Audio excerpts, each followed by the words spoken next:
नारळी पौर्णिमा विशेष आज आपण नारळाची खीर पाहणार आहोत। या अगोदर तुम्ही अशी पद्धत वापरून खीर कधीच केली नसेल तर कशी बनवायची, चला तर मग आजच्या रेसिपीला आपण सुरुवात करूया।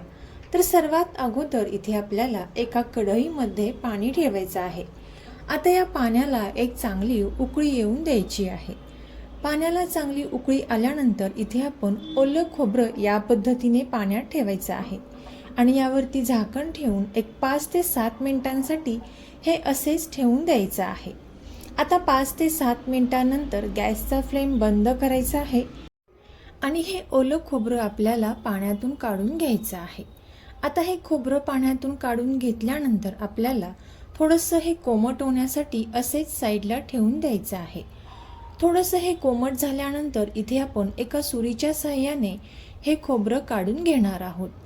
पाण्यात हे खोबरं टाकल्यामुळे ते पटकन सहज निघलं जातं आणि अगदी 2 मिनिटांमध्ये हे या पद्धतीने खोबऱ्याची वाटी छान अशी निघते।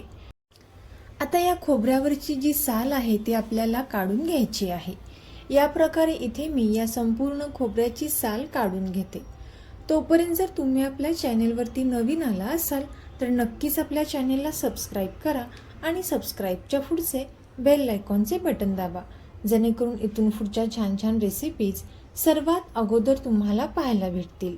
तर पाहू शकता इथे आपण संपूर्ण खोबऱ्याची साल काढून घेतलेली आहे।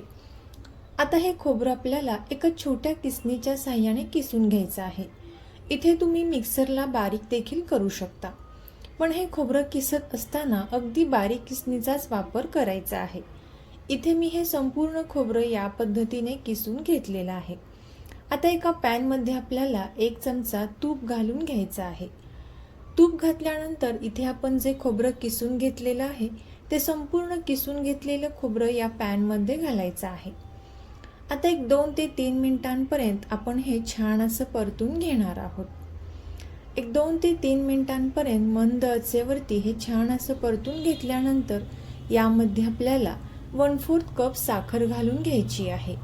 इथे तुम्ही साखर तुमच्या आवडीनुसार कमी जास्त करू शकता। आता साखर घातल्यानंतर आपल्याला हे चांगलं मिक्स करून घ्यायचं आहे। हे चांगलं मिक्स केल्यानंतर यामध्ये जी साखर आहे ती पूर्णपणे इथे विरघळलेली आहे। आता इथे मी एका कपमध्ये घट्ट अशी दुधावरची साय घेतलेली आहे आणि त्यासोबत अगदी थोडंसं दूध घेतलेलं आहे। आता आपण हे चांगलं मिक्स करून घेणार आहोत। हे चांगलं मिक्स केल्यानंतर यावरती झाकण ठेवून आपल्याला एक 10 मिनिटांसाठी हे छान असं शिजवून द्यायचं आहे, जेणेकरून खोबरं जे आहे ते छान असं शिजलं जाईल, त्याचा कच्चेपणा जो आहे तो पूर्णपणे निघून जाईल। एक 10 मिनिटांनंतर इथे तुम्ही पाहू शकता हे जे मिश्रण आहे ते थोडंसं आटलेलं आहे आणि अजून थोडंसं मिश्रण इथे आपण हे आटवून घेणार आहोत। मिश्रण जितकं जास्त आटवाल तितकं खोबरं जे आहे ते छान शिजेल आणि खीर जी आहे ती चवीला छान लागेल। आता हे बऱ्यापैकी छान असं आटलेलं आहे। यामध्ये आपल्याला थोडंसं केसर दुधामध्ये मिक्स करून यामध्ये घालायचं आहे। आता इथे मी थोडंसं केसर दूध यामध्ये घातलेलं आहे आणि 1 ग्लास रूम टेम्परेचरवरचं दूध इथे आपण वापरलेलं आहे। खिरीसाठी शक्यतो इथे आपल्याला फुल फॅटचं दूध वापरायचं आहे, त्यामुळे खीर जी आहे ती चवीला छान लागते। आता हे चांगलं मिक्स करून घेणार आहोत। हे चांगलं छान व्यवस्थित मिक्स केल्यानंतर यामध्ये आपल्याला कस्टर्ड मिल्क घालायचं आहे। आता इथे आपल्याला एका वाटीमध्ये कस्टर्ड पावडर 1 चमचा घ्यायची आहे आणि त्यामध्ये 1-2 चमचे दूध घालायचं आहे आणि हे चांगलं मिक्स करून हे कस्टर्ड मिल्क आपण यामध्ये घातलेलं आहे। आता आपण हे चांगलं मिक्स करून घेणार आहोत। कस्टर्ड मिल्कमुळे खिरीला एकसारखेपणा येतो आणि घट्ट दाटसर अशी छान तयार होते, पण कस्टर्ड पावडरचे प्रमाण इथे आपल्याला कमी ठेवायचं आहे। आता यानंतर तुपामध्ये छान असे परतून घेतलेले ड्रायफ्रूट्स यामध्ये घालून घ्यायचे आहेत। इथे मी काजू आणि बदाम बारीक चिरून घेतलेले यामध्ये वापरलेले आहेत। तुम्ही तुमच्या आवडीनुसार कोणतेही ड्रायफ्रूट्स वापरू शकता। त्यानंतर पाण्यामध्ये छान असे भिजवून घेतलेले चारोळीसुद्धा आपण यामध्ये घातलेलं आहे आणि सर्वात शेवटी यावरती आपण जायफळ थोडंसं किसून यामध्ये घातलेलं आहे। यामुळे खिरीला सुवास जो आहे तो छान येतो आणि खीर चवीला सुद्धा छान लागते.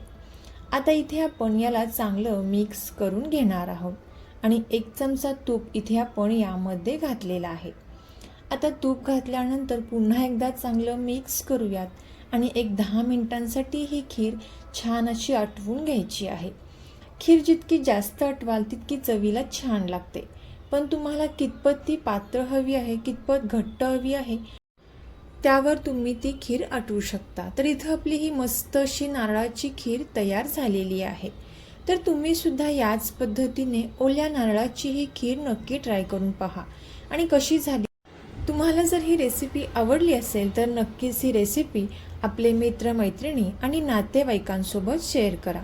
चॅनलवरती नवीन आला असाल तर नक्कीच चॅनलला सबस्क्राईब करा आणि सबस्क्राईबच्या पुढचे बेल आयकॉनचे बटन दाबा, जेणेकरून इथून पुढच्या छान छान रेसिपीज सर्वात अगोदर तुम्हाला पाहायला भेटतील. थँक्यू.